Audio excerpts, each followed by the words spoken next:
Youngsters, and welcome to Vasilis Garden, folks. Look at this. What a day today. Overcast and very foggy. It hasn't lifted yet. Now, we're filming this in the middle of the day, folks, so you can understand what time of the day it is, and the sun hasn't cracked through yet. And I've come out into the garden. Everything's damp, everything's moist, and we're having a look around. Today's topic is citrus trees. Even though we're looking at the veggie garden, we can see the mulch down. And in particular, well, for this time of the year with citrus trees, a lot of people have been emailing, and I've been listening to the gardening programs around the traps, and a lot of people are complaining their citrus are turning yellow. Are they getting enough water, too much water and things like that? Well, generally speaking, it's nutrients. They're not getting the right nutrients, or there's not enough life in the soil. And I've got a couple of trees like that as well, which we'll show you shortly. But generally speaking, when it comes to citrus trees, because they love a good feed and they love to be fed regularly, and this time of the year they're putting on their fruit, and the energy is going towards the fruit more so than it is on the foliage. And if there is enough nutrient availability in the soil, well, the tree will show good green, healthy growth all over whilst it still grows its fruit. And there's also the other extreme where it may be over-fertilised and too acidic, where the fruit itself is quite small and it starts to ripen prematurely. So you've got, as we would say in the human's term, high blood pressure. So too much nitrogen in the soil can cause premature ripening and blossom and rot and falling off of the fruit. So that will happen as well. And you can stabilise that obviously with our nutrients like our black grits. But getting the life in the soil is the main thing here. And what I'm going to show you now, and I haven't checked it myself, and I know I've got a pile here, and what I'm referring to is a bale of straw. And you can see what we've done here. We've got the straw in this bed. We've only got the cocoa pith in this bed. Now, the benefit of the straw, as you already know, and if you don't, is it holds moisture in and keeps the warmth in, keeps the cold out, and vice versa. On a hot day, it keeps it cool rather than hot. So the moisture is in the ground, but it's vital that you keep hydrating the mulch because it does dehydrate as well. So it'll keep it moist down below, providing you've hydrated the soil first before you put the layer on. And that way you keep the moisture intact. It doesn't dehydrate from hot days. Now, days like today, you may only have to water once a week, maybe twice a week if you're lucky, and that really depends on the plant species you've got growing in that bed. It may not be veggies, it may just be flowering plants and shrubs. But let's look at the mulch and the benefits of the mulch. Come over here. This is a untouched corner for a long time. I just let it go, and it's just, we had a row of pea straw here, or bean straw in fact, growing for a while. Now, in the past I've showed you these trees. These trees here have been here for at least 15, if not 20 years, and they've grown tremendously well in the last 5 years. Now, their root system, just as tall as they are, the root system will be travelling wide. And these beds here, and I don't even have to show you the bed, I'll just show you the ground. This is the result of the fibrous root system that runs across into my veggie garden bed that causes it to dehydrate. Grass won't grow under here because of the eucalyptus oil that's released by the trees.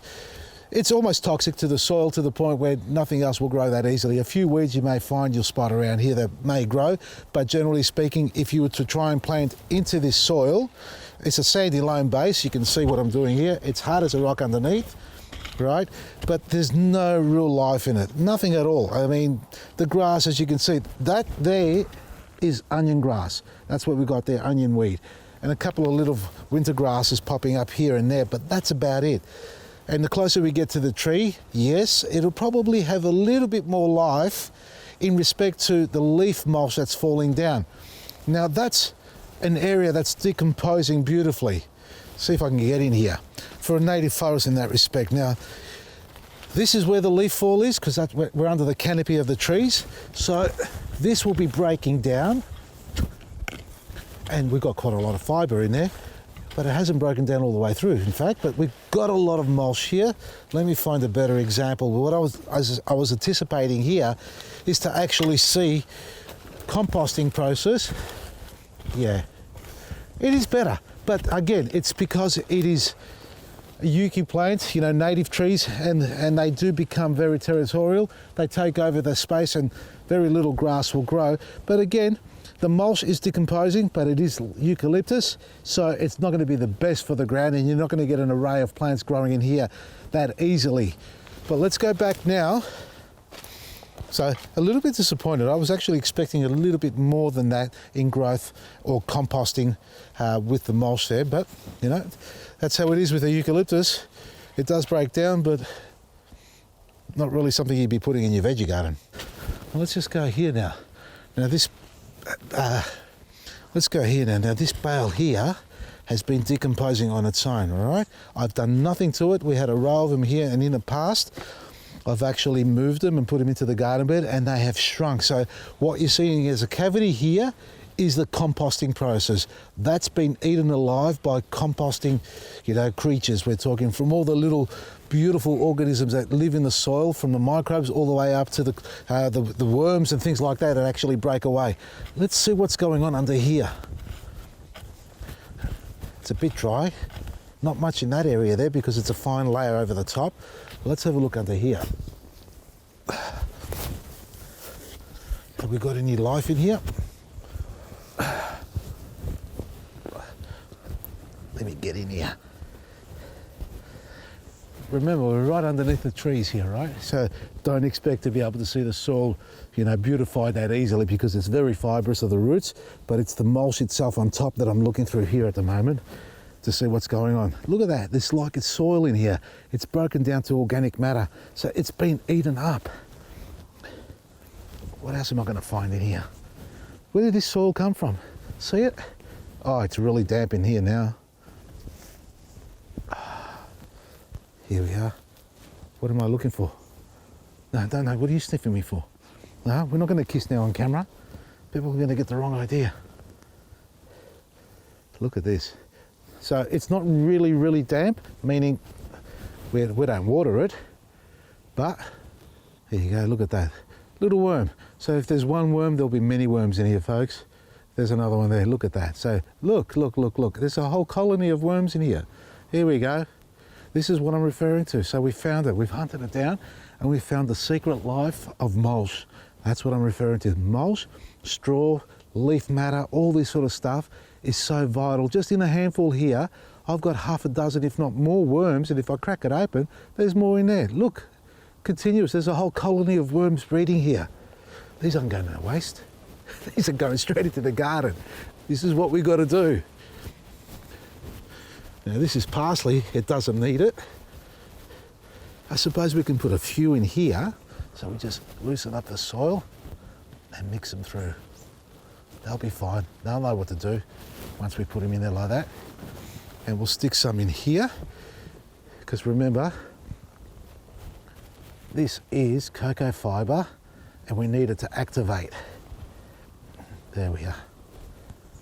So that's a real simple approach to adding worms into your garden. You can buy compost worms, we sell them as well. I think we might be out of them, but you can email us if you want some composting worms, or colony boxes as we call them. But we're talking mulch. So worms will help you break down, they will appear, they'll start to decompose your soil, get it happening. Let's go check out the citrus trees, which I'm talking about. Seriously? This bed's full of catnip, folks, and some weeds, obviously. Now, they've done their summer growth, and you can see all the twigs left behind from the old spent flowers, and the new growth has just come on now. And I'm really not fussed about the winter growth on this. I'll be lucky to get any flowers, if any at all, for our bees. And we haven't harvested our honey, so the bees have got plenty to live off for the next 2 or 3 months. But what's happening here is that our citrus trees that we planted here a while back, yes, I did compost, yes, I did put superfood and black grit and all that, and they were doing mighty fine until the catnip took off again. And it's quite invasive, the catnip. This multiplies quite easily for those who grow it, and you know how easily it can spread. You know, it'll jump from one garden bed to another garden bed. It'll grow in the cracks of your concrete as well. And I was hoping that I didn't have to pull it out, and I was hoping the citrus trees would have taken off, but no, they need a little bit more attention so they can establish their roots. It's the root microbe soil nutrient competition. Yes, it's important to have an assortment of plants growing together, but they've got to be balanced in the sense that one plant can't be as invasive against the other. Now, the citrus having a fibrous root system, shallow fibrous roots, they are big feeders, and if you've got catnip that grows quite invasive and a strong fibrous root system, it'll overpower the citrus trees. And it's not saying everybody's got catnip in their garden, but similar things can be happening in your garden. Consider what other grasses you've got growing around the base. Whereas, for example, our pot specimens that we've got around the fire pit and our espalier trees, there's nothing there for them to compete, and you can see how healthy and green they are. Whereas the far end down where the lawn is, again, they're competing against the lawn in that area there. So lawn can be a major factor to causing them or contributing to their yellowing, as is the cold weather. So the cold weather will slow them down, but when you've got a lack of nutrient availability or microbial activity and there's competition with the nutrient draw up from other plants, that's when the problems start to occur. So what we're going to do here is we're going to dig all this up, not today. This is going to be our next segment. So I'm going to come back here. I'm going to take all this catnip down to zero, pull out all the weeds. That's going to be a big task in itself. And then we're going to prepare the base here. And what you saw with that mulch is what we're going to do here. We're going to stockpile it heavily, not on the trunk, just a little bit away from the trunk, and show you how you build the life back into the soil. And we'll watch these trees come to life even through the winter period. So sit back, relax, and watch this amazing adventure as we transform these beautiful trees from a difficult yellowing stage to a beautiful, bountiful, colourful green tree with lots of fruit on it as well. And just before we go, folks, our fruit tree workshop classes have been going crazy. We've pretty much sold out of all the first 3 classes that we set up. There may be 1 or 2 seats left. Check it out on our website, vasili'sgarden.com. But if you want to come on a Saturday, we've just released one more because the first one we did was sold out on the 24th. So the 1st of July is available. Book it now before it sells out, because they are going to sell out real quick. It's at vasili'sgarden.com for everything you need every day at discounted prices. From me, Vasili, Maresi.